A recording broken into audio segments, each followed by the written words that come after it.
Big 12 fans, welcome into yet another one-on-one. I'm Big 12 digital correspondent Aaron Pryor. Here today joining me, Kansas State senior quarterback Skylar Thompson. Skylar, how are you doing? How's the family right now? We're doing really well. We're hanging in there considering the circumstances, enjoying our, quality family time, some time that I don't normally get to do, and take advantage of. So I've been trying to do that to the best of my ability and have a lot of fun and trying to make the most out of the circumstances we've been permitted with so far. Speaking of kind of making the most of the circumstances, this would be prime time spring football right now. Obviously, things are different right now. What is your daily, weekly routine looking like as we make our way through what would have been spring ball? Yeah, well, I'll tell you what, that's been the most important part is getting and finding a routine during all this because it's such a challenging and unique situation with places being closed down and not having access to gyms and my high school that I normally work out at when I'm home during spring break or home in the summer and stuff like that. So that's been challenging, but I've been really fortunate. I have a teammate from high school that he has a really nice facility actually at his house that I've been able to pretty much do everything I need to do there, and that's allowed me to really get in the routine. As far as we have the NCAA just allowed us to bump our hours up weekly as far as watching film up to 8 hours. So Coach Klein, my position coach, has been breaking that up into morning and afternoon sessions that we do 4 days a week. So, I'll wake up, have a film session in the morning for about an hour, and then I will go to that gym that I just mentioned, and I will do all of my lifting and all my conditioning or speed and agility that is on my program for the day that my strength coaches have sent me. And then I'll come home and have an afternoon film session at about 4 o'clock. Do that, and then after that, it's the majority of if I have schoolwork, I work on that, try to get that stuff done ahead of time, and it's most importantly, just trying to continue to grow in my leadership through all this. Communication is such a huge piece to the puzzle when stuff like this is happening. So just trying to stay in contact with my teammates, continue to expand and grow with my relationships with them. We've been getting on Zoom sessions just for fun with my old line and just joking around and talking for a while and stuff like that. Like that, that's what I've been trying to do, and it's really been good for myself and our football team, and just trying to make light of the situation. Let's break some of that down a little bit. So, what does a QB room meeting look like right now? Are you just meeting with quarterbacks or is it just offense? How does that work? Yeah, so right now we're just splitting up into positions. So in our meeting is just our quarterback. So we have six guys right now that we'll have in the fall, and basically we're just breaking it up each day and having like an overall theme for the day. So Mondays we watch clips from fall practice from last year and go through like our daily installs of what it would look like if we were to have spring ball right now. We talk through that stuff of install and the new things that we're installing each day as we go. And then Tuesdays is our game film day, so we'll pick a game from last season and just dissect it, go through each and every play, talk about our reads, footwork, run game wise, our blocking schemes, understanding that kind of stuff, and just for me, obviously, it's different for everybody in the room. I've been around the block for a while and understand, the game pretty well, or more so than an incoming freshman.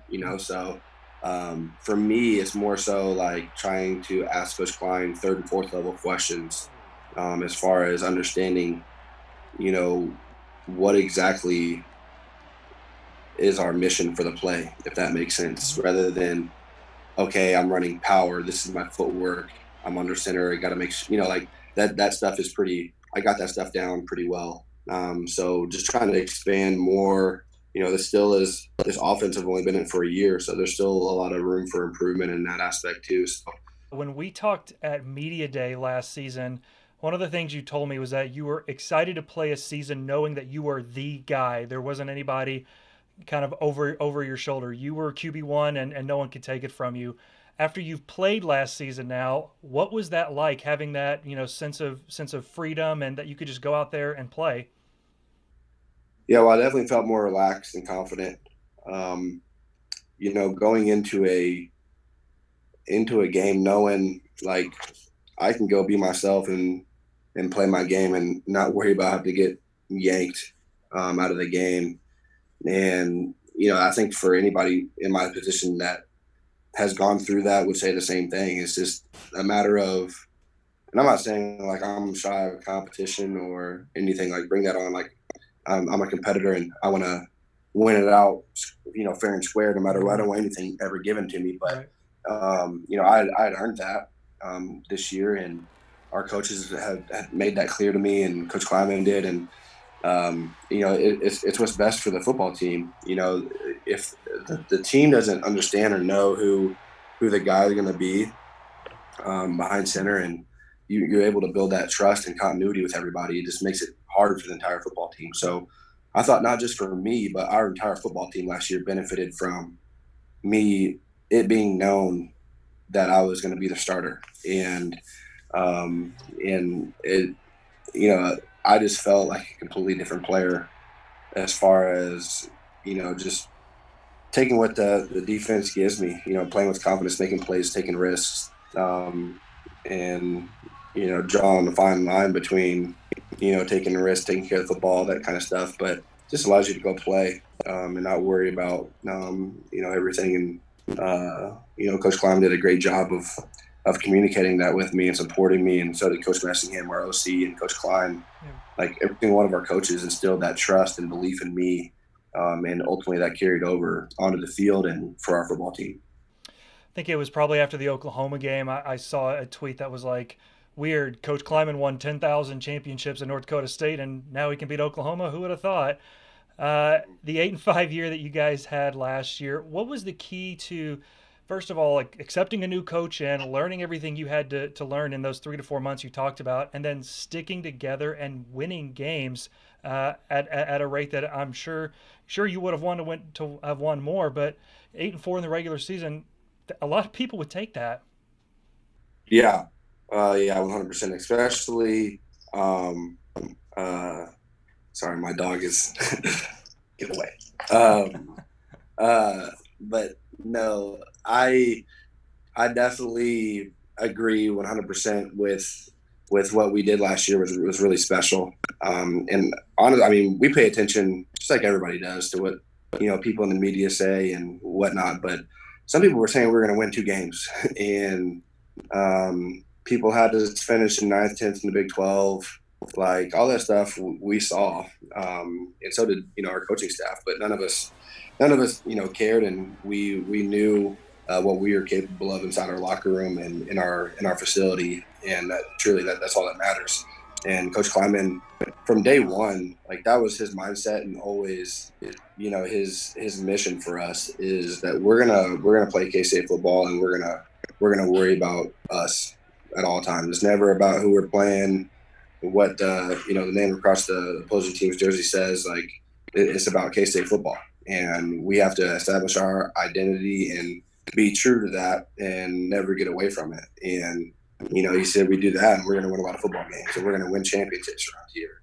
And ultimately, that's what we're trying to build. That's the standard that K-State football is establishing, and he does a great job of making that very clear, and he did from the get go. To where when we got into the season last year, that was what was expected, and we started out the season 3-0, Mm-hmm. won a non-con, won our first ever SEC road game in school history, and and then we hit some road bumps. We lost Oklahoma State, lost to Baylor, and we were sitting at like 3-2, and it was either like at that point in time in the season, we're about halfway through. It's like we're either going to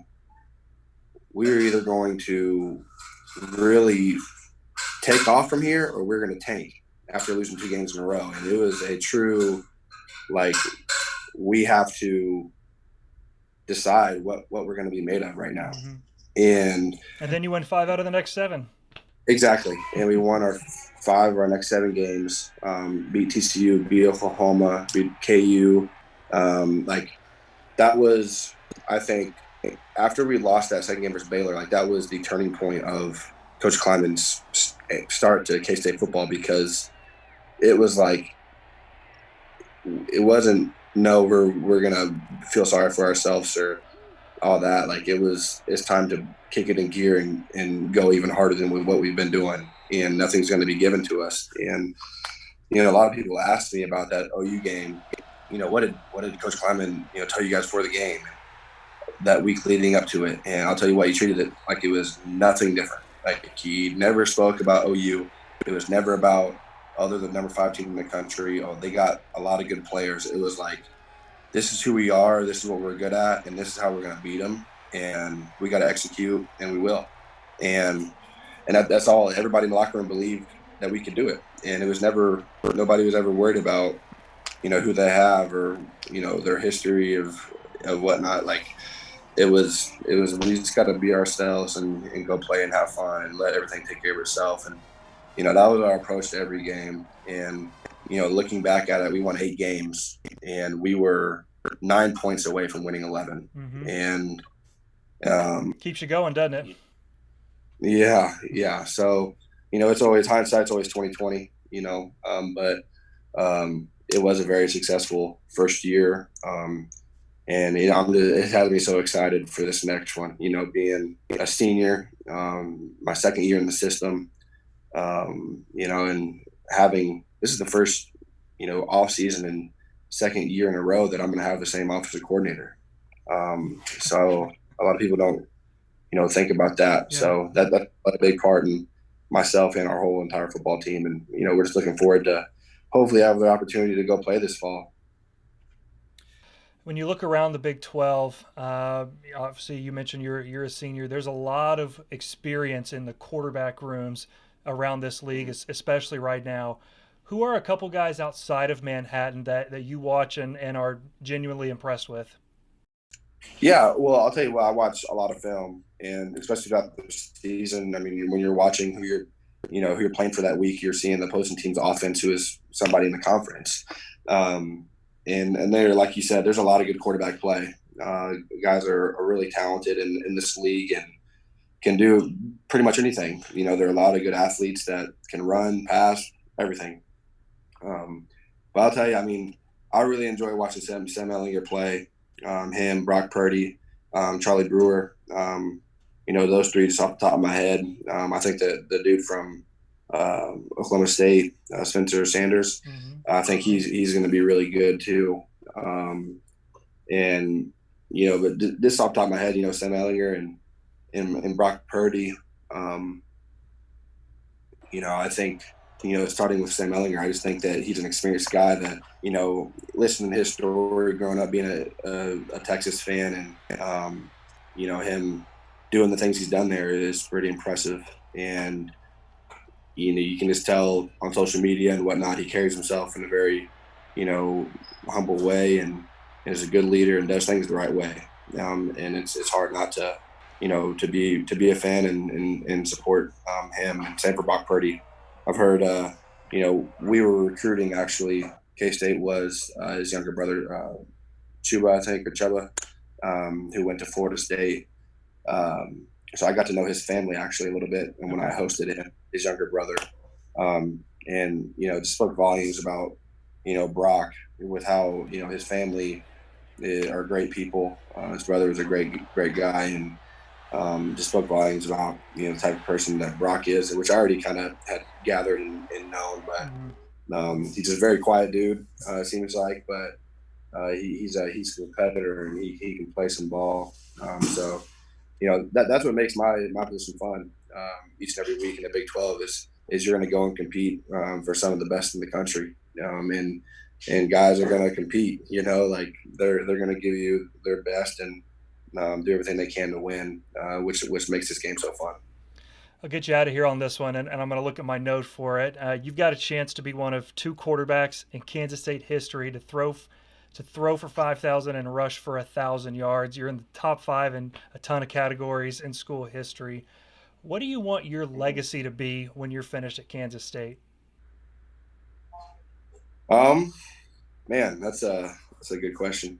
Uh, in all honesty, I've never paid attention to stats ever since I've been at K State, and I'll be honest with you, it's never my goals have never been to be the leading, passer in yards or rushing yards or being second in school history to do 5,000, 1,000, or all that stuff. Like I've never put any thought into it about it. It's always been about winning games and winning championships. That's always been my goal and why I came to K State ultimately.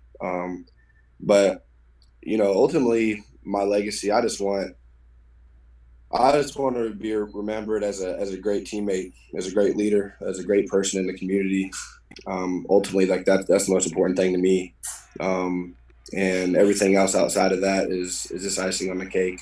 But just thinking about having the opportunity to surpass such great quarterbacks that we've had with one of them being my position coach, Coach Hmm. Klein, and Michael Bishop and L. Roberson, all those guys, and being in the same category and discuss with those guys is truly it's a blessing, and just to be considered in that conversation is it means a lot.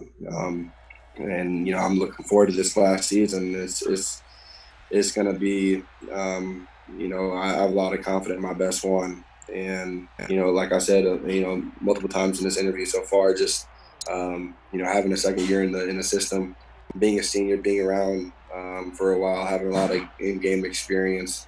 I think I've started like 27 games here. I think all of that's really going to come to effect and play to a huge advantage for me in this upcoming season. Skylar, always a class act. Thanks for taking the time to join us, and we look forward to watching you this fall. Yeah, no problem. Thank you for having me.